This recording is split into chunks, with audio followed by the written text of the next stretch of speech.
يا هلا تعال تعال كتفكم. طبعا هذا خروف البارح وهذا جنب اللي باقي من اليوم. شوف جنبك بسوي لي اليوم واحد من ربعي قلنا بيها مو اللي ناشفه لكن حب ودهن على قولته. طلعنا طرف من الشحم نزله وخله. هذا قطعه من الظهر وهذه من الجنب. لا الحين شو بسوي؟ لا تشوحت شوفها تشوحت. عطني بصل ثوم. نزل نزل نزل نزل نزل نزل بصل وثوم. جاب عطني ثوم عطني ثوم. أشهد تبي تطلع كبسة إجرامية. شوف الزيت اللي فيها تبي تصير حب ودهن صحيح. بعد ما طلع الزيت وتشوحت. شوف ضروري جدا التشويح هذا.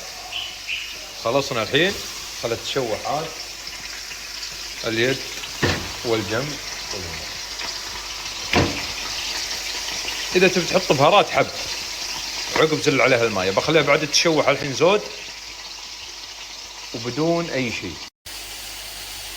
شوف شوف شوف الحين نزل شوية ماء مو كلها شوية.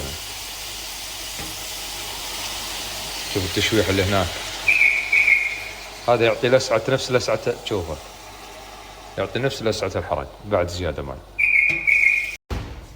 أقل من طرف يدك بهارات حب لا عاد تضيف عليها ولا شيء. شوف الحين صف اللي يطلع منها من بقايا الدم وهذا وعقب وشغلها وخلها تطبخ ساعة وربع ساعة ونص على نار هادية تطلع مرقة. لكن بس عليها تستمتع. صار على النار. يا سلام يا حلو ريحة اللحم. أنا دايم لا صارت المرقة مثل هذه بيضة اللون أستمتع فيها. شوف الدقوس. تعال تعال تعال تعال. هذا الدقوس في مروق اللحم. شوف شوف شوف شوف شوف شوف دقوس حدج عليه الكلام. ليش يا أحمد اليوم راس أنت عور؟ ها كبس عليه العيش. يلا بس أذوق الملح. بسم الله. ملح 100. عطني اللحم. شوف هذا التشويحة الأولى. الحين طريقة التحمير شلون. شوف أخلي الشحم فوق أخليها ملاصقة. أحمد صعد. شوف هذا الفرن. تعال صعد أحمد صعد. شوف شلون الطريقة. ركب بعدين شغل النار. ما يبي شغل النار الحين. ركب فوق.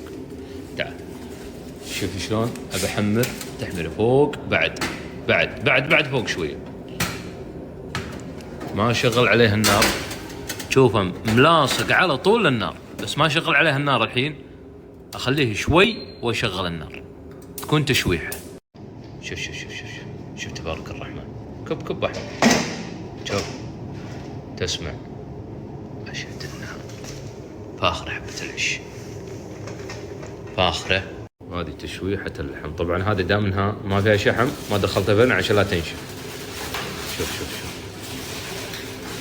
جيب حشو. شوف اللي تكفى على هالحشو. تعال حشو خلهني تشوف شيء عليه الكلام خفيف وعليه الكلام. وهذا بعد ما خلصنا. شوف قل بسم الله. يا سلام.